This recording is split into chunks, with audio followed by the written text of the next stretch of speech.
Welcome back, friends. I don't know how you're doing, but I'm doing pretty good. I've got a pint and I've got a poem. We'll get to that. Oh man, that's good. I hate to put that away, but there are better things, right? Okay, so today we've got a little bit of Edgar Allan Poe.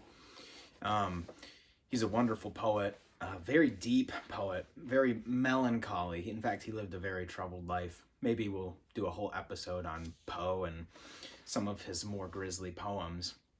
I think everyone knows The Raven, right? So good. But there's another side to Poe. Poe was not a particularly devout man, but he did toy with some religious concepts, and I think he was most drawn to Catholicism because of its solemnity. You know, there is that memento mori strain in Catholicism. It's a little bit gothic. It's a little bit dark. Dying to yourself. There's all these dark themes. And he was drawn to it, but more than that, I think he was drawn to the light of it. And this is proof, okay? There's a poem that he wrote, and he intended it to be a hymn. In fact, it's literally just called Hymn. Some places you'll see it called the Catholic Hymn. And that's because it is that. He was walking down the street one day, as the story goes, and I think this was in the Bronx, and he heard bells ringing, and he wondered, what in the world, why are these bells ringing at this time?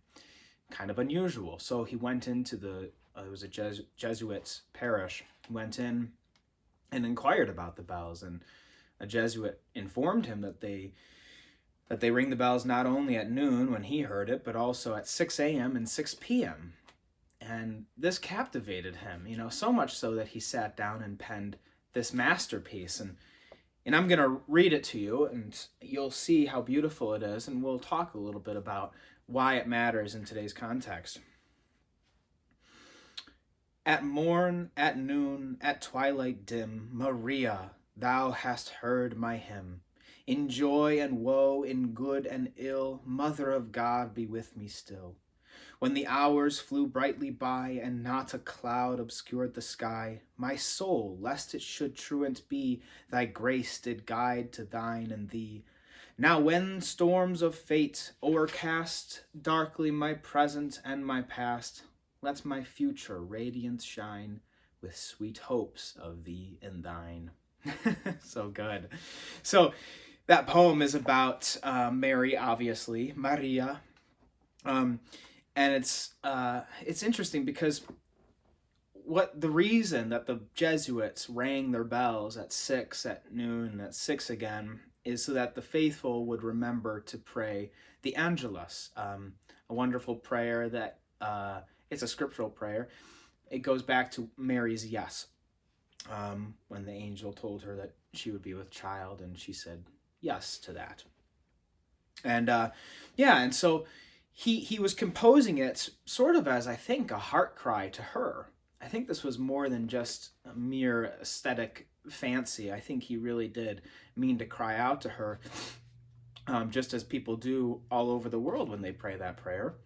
And he recognized that she is sometimes an easier gateway to the Lord than even Christ is. There's some people for whom they have a troubled relationship with God, because maybe they had a father who didn't love them, but they had a mother who did, and so they know what it's like to feel a mother's love, or conversely, maybe they had a mother who never loved them, and so they're drawn to this all-loving mother who just cares so deeply for them. And I don't mean all loving in like the omnibenevolent sense, like God, but I mean just full of grace, this woman who had a deep love for her children, her spiritual children, which is you and I. And so he might have felt that, in his turmoil and in his angst. And so once again, here it is, just line by line. At morn, at noon, at twilight dim, 6, noon, and 6, Maria, thou hast heard my hymn. So this prayer. In joy and woe, in good and ill, Mother of God, be with me still. That's a lovely, straightforward prayer. When the hours flew brightly by, and not a cloud obscured the sky, my soul, lest it should truant be. So, when the day is flying by and there's not a cloud in the sky, things are so good, lest my soul should be truant, thy grace did guide to thine and thee.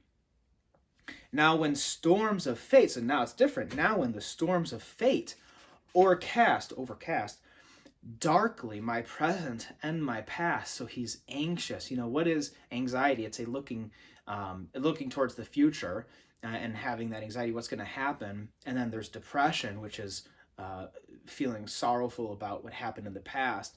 And then there's the present angst that he no doubt was feeling. So during all that, when it's overcast like this, let my future radiant shine. So that's his present and his past.